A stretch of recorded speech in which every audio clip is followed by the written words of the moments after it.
Nobody warns you about the quiet, do they? The deafening silence after you've won what you were chasing. The morning after the celebration when you wake up the same person in a different tax bracket. When the trophy sits on your shelf like a question mark, asking, now what? And you have no answer that doesn't sound like running. They trained you for the climb, but not the summit. Taught you to hunger, but not to feast. Showed you how to fight, but not what to do with peace. So you stand in rooms you dreamed about, feeling like a tourist in your own success. Here's what they don't put in motivational speeches. Every level of winning comes with its own specific loneliness. The friends who can't relate anymore. The family who sees your success as a mirror to their own choices. The strangers who know your achievements, but not your middle name. You become a symbol instead of a person. A story they tell at dinner parties, a measuring stick for their own progress. But when you try to be human, to admit the weight of it all, they look at you like you're ungrateful, like you're spitting on the dream they're still chasing. Must be nice to have your problems, they say. And suddenly, you're not allowed to hurt anymore. Not allowed to feel lost. Not allowed to admit that sometimes you miss the person you were before everyone was watching. The hungry one. The one with nothing to lose. The one who could fail without it making headlines in other people's disappointments.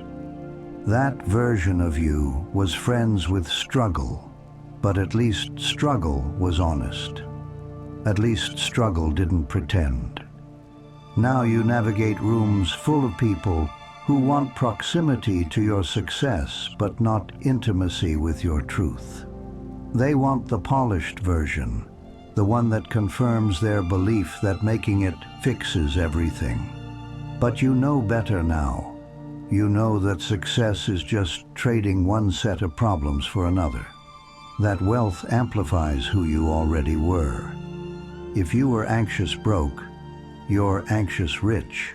If you were empty struggling, you're empty successful. The geography changes, but the interior landscape remains. And the cruelest joke, you can't go back. Can't unknow what you know. Can't pretend the view from here isn't both breathtaking and terrifying. Can't return to the simplicity of wanting without the complexity of having. So you learn to live in the paradox. Grateful, but grieving. Accomplished, but incomplete. Surrounded, but singular. You learn that success isn't a destination, but a different kind of journey.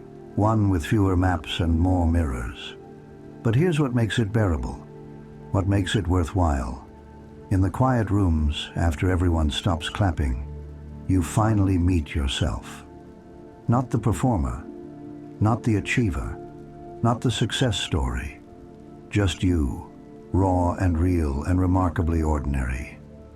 And that person? They've been waiting for you all along. Waiting for you to stop running toward horizons and start sitting still with presence. Waiting for you to realize that no amount of external validation will ever match the peace of internal acceptance. The applause was never going to save you. The achievements were never going to complete you. They were just the expensive education you needed to learn the only lesson that matters. You were already enough before you proved anything to anyone. You were already whole before you accumulated the evidence. You were already worthy before the world agreed. So now, in the quiet rooms of your success, you get to practice the hardest thing of all. Being nobody special. Being human. Being real. Letting yourself disappoint people who need you to stay on the pedestal. Letting yourself be ordinary in extraordinary circumstances. The view from the top isn't what they promised. It's lonelier, stranger, more complicated than the postcards suggest, but it's also clearer. From here, you can finally see that the climb was never about getting above anyone else. It was about getting high enough to realize that the only person you ever needed to impress was the one you were before you started climbing. And they're proud of you, not for what you've achieved, but for who you've become in the achieving. Not for the rooms you've entered, but for the ones you've had the courage to leave. Welcome to the quiet. Welcome to the truth. Welcome to the part of success nobody talks about, where the real work finally begins.